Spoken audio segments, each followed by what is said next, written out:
민주당 전당대회 레이스 초반에는 정말 호기롭게 1등을 달리다가 막판에 6위로 결국 탈락한 정봉주 전 의원. 민주당 안에서는 비명계 인사를 겨냥할 때 쓰는 수박이라는 표현이 있지 않습니까? 그 말을 민주당 쪽에서 처음 사용한 사람이 바로 정봉주 전 의원입니다. 이제 그의 탈락을 두고 여러 해석이 나오는 가운데 정봉주 전 의원은 그 배후를 의심하고 있습니다. 탈락의 결정적이었던 장면부터 보고 오겠습니다.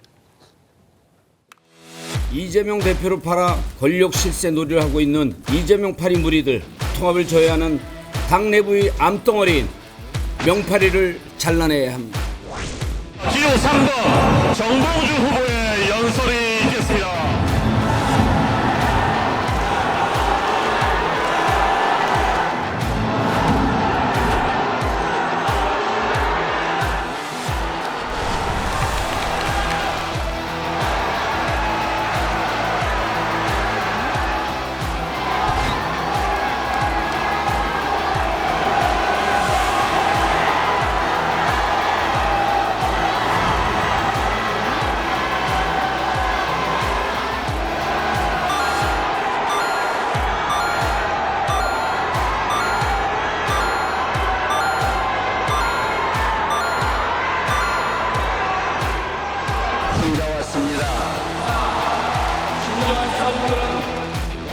문화조에 총맞는다면 그 양반 최대한 막아오자 결심했습니다.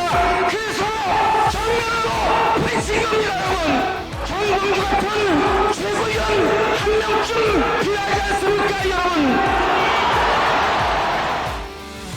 네, 오른손을 치켜 세우고 이제 격앙된 목소리, 열정을 담아서 연설을 했는데 이제 청중들한테서는 안 필요해 뭐 이렇게 또 야유가 나오고 그런 상황입니다.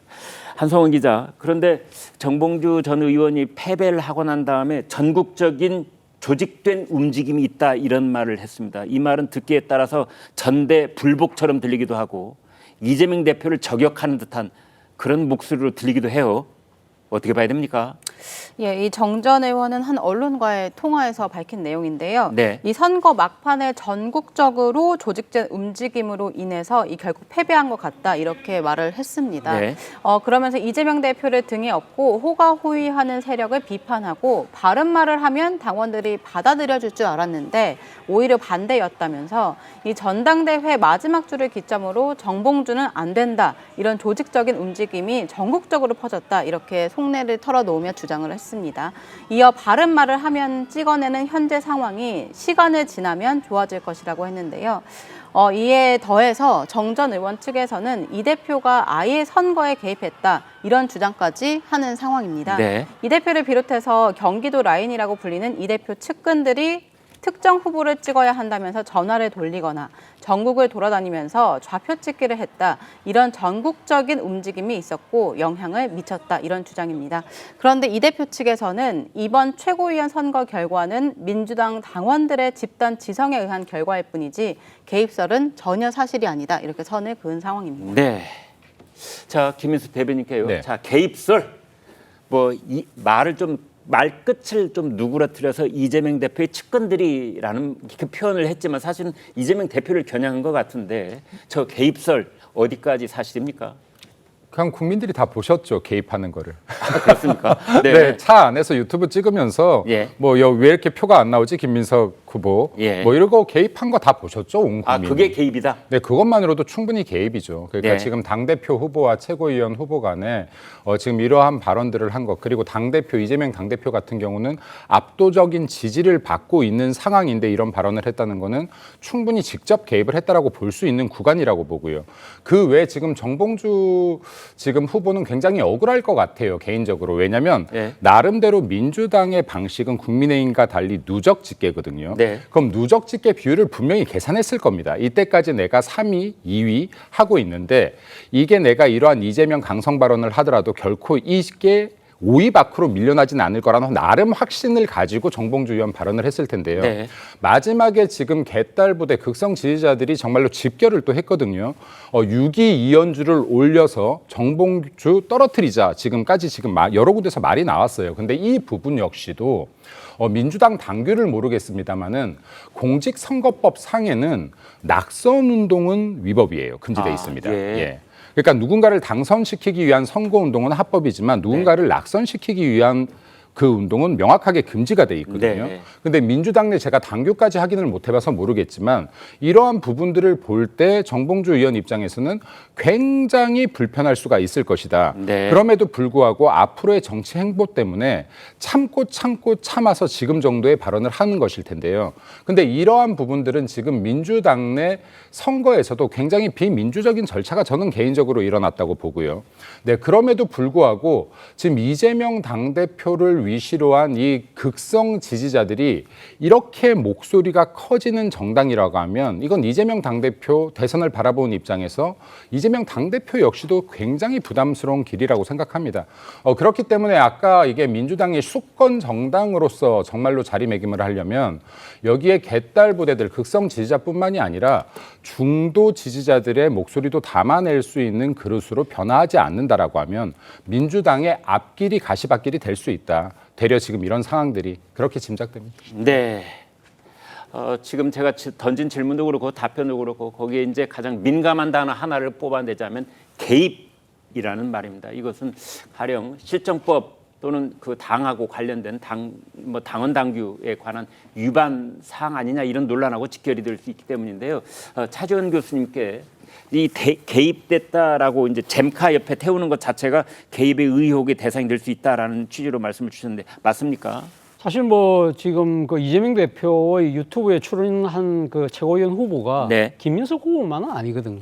예. 정봉주 후보도 아까 방금 화면에도 나왔습니다만 정봉주 후보도 같이 태워서 맞습니다. 다 타긴 했어요. 다 타서 이야기를 네. 했기 때문에 네. 사실 이 지금 그 어디니까 1위를 달리다가 갑자기 역전이 되니까 아마 그 이재명 대표가 당시 김민석 후보에게 이야기했던 왜 표가 이렇게 적게 나와 네. 이 부분이 부각이 되면서 그렇게 이야기한 측면이 저는 있다는 생각이 듭니다만 네. 그럼에도 불구하고 지금 민주당에서 이야기하는 집단지성의 결과라는 식으로 이야기하는 부분은 네. 저는 조금 동의하기 힘들다는 생각이 오랜만에 듭니다. 들어봐요. 집단지성. 네, 집단지성이라는 예. 것 자체가 뭐 물론 뭐 김병주 최고위원이 그런 말을 했다더라고요. 그러니까 네. 뭐 지금 당원들이 이렇게 100만 명이 넘는 당원들이 예. 어떻게 이제 똘똘 뭉쳐서 한 방향으로 갈 수 있냐 네. 이런 이야기이긴 합니다만 물론 문제는 집단이 하나의 뭐 이야기를 한다는 것 자체가 다 옳은 것이냐 네. 꼭 그렇지는 않다는 것이죠. 그러니까 소위 말하는 우리가 집단지성이라는 부분은 독립된 주체들의 다양한 의견이 이 소위 말하는 투명한 소통의 채널을 통해서 자연스럽게 하나로 모이는 방향이 저는 집단지성이라고 생각하거든요. 그렇죠. 그런데 방금 말씀하신 것처럼 뭔가 개입이 있었다, 누구의 선동이 있었다, 한쪽으로 몰아가려는 강한 목소리가 위압적으로 작용했다고 한다면 이것이 과연 집단지성일까? 거기에 대해서는 저는 퀘스천 마크를 가진다는 겁니다. 네. 자, 이재명 제2기 지도부가 된 신임 최고위원들은 그렇다면은 어떤 이야기들을 하고 있을까요? 오히려 정봉주 전 의원의 명파리 발언이 낙마의 원인이라 이렇게 목소리를 높이고 있습니다. 듣고 오겠습니다. 우리 정 후보님께서 제시한 그 이슈가 이해가 잘 안 됐던 것 같습니다. 결과적으로 보면은 당원 주권이라는 화두가 이제 실현되기 시작한 상태이고 그 상태에서 어떤 집단지성이 발휘되고 작동하는 수준이 이미 상당히 높고요. 당에서 분열이 있으면 안 되잖아요. 그래서 그러한 집단지성이 잘 작용되지 않았나 싶습니다. 내 의도는 이랬는데 뭐 술김에 이렇게 얘기했다, 뭐 죄송하다 하고 또 앞으로 어떻게 하겠다 했으면 아마 우리 당원들은 받아들였을 겁니다. 상치훈 의장님, 뭐 오래전에 이 기업 입사 시험에 상식 문제에 단골로 출제됐던 문제가 집단지성이란 무엇인가였는데 그것이 이제 민주당 쪽에서 이른바 강성 지지자들을 포함한 민주당 당원들의 생각이 한데 모아진 것이다. 이렇게 비유가 될 줄은 몰랐어요. 저도 오랜만에 들은 단어였는데요.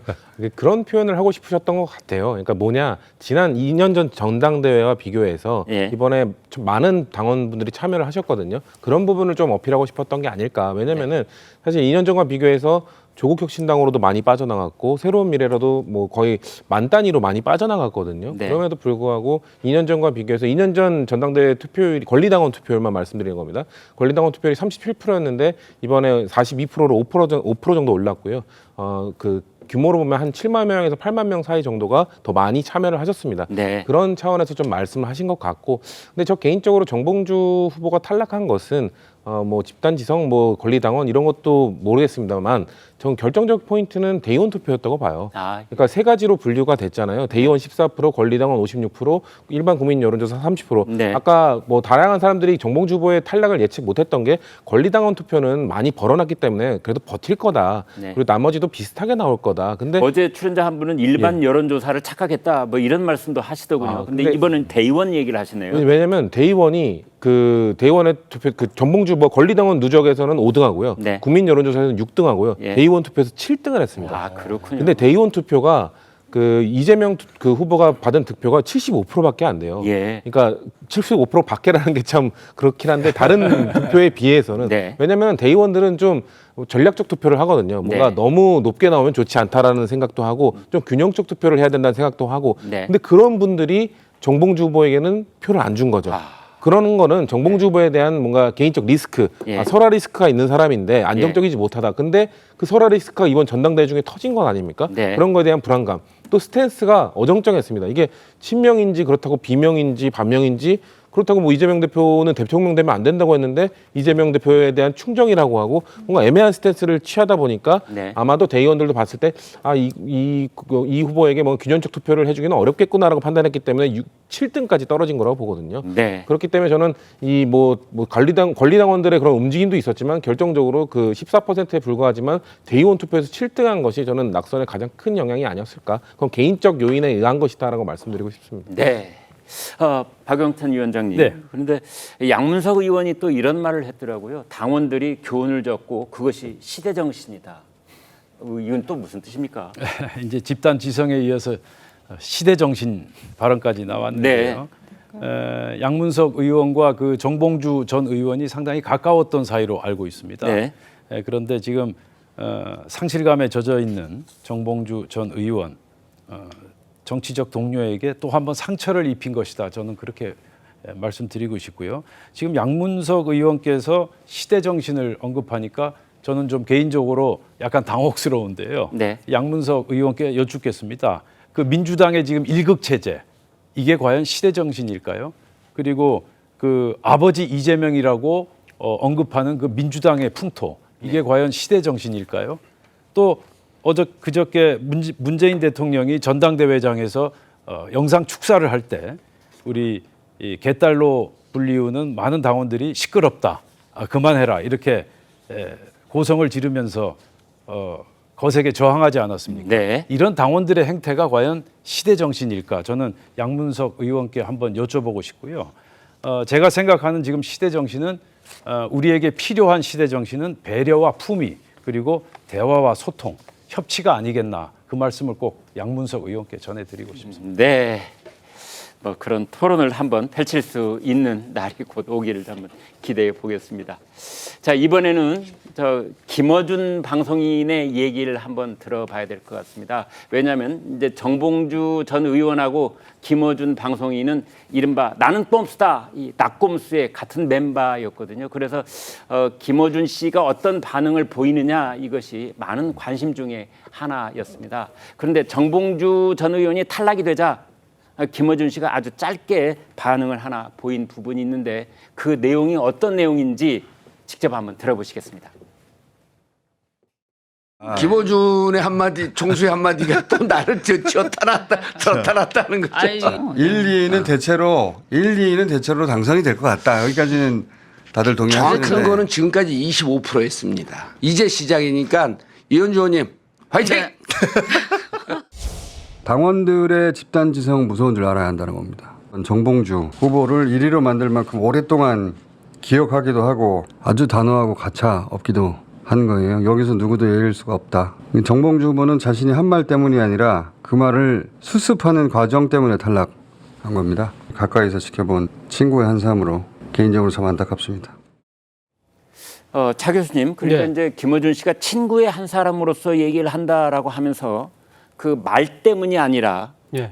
말을 수습하는 과정 때문에 탈락하는 것이다 이렇게 얘기를 했어요. 어떻게 보십니까? 그 본인이 박원석 전 의원에게 했다는 이야기 중에 그러니까 이재명 대통령이 대통령 되면 안 된다는 네, 부분이 그 말이 있습니다. 있습니다. 그 부분을 본인이 한 거 맞다고 인정을 했잖아요. 예. 그리고 그러면서 왜 그걸 했느냐? 민주당의 소위 말 이재명 팔이라는 잘못된 네. 이 지금 그러니까 정치적 관행들을 대해서 나는 그러니까 애정과 그러니까 충정을 갖고 이야기했다는 부분이었는데 네. 그러한 부분들이 사실 어떻게 보면 이 지금 이 개딸을 비롯한 상당한 이 강성 지지층들의 정서와는 반대되는 이야기를 했다는 것이죠. 네. 사실 어떻게 보면 정봉주 그러니까 당시 후보 입장에서는 이 본인이 그러니까 이재명 대표가 대통령되면 안 된다는 이야기 자체를 부인할 수는 없는 상황이었거든요. 왜냐하면 이 전당대회에서 이게 지역 순회 경선을 끝나고 난 뒤에 기자들과의 소위 말하는 오프 더 레코드상에서 한 이야기이기 때문에 이 부분을 가서 소위 말하는 빼박이었죠.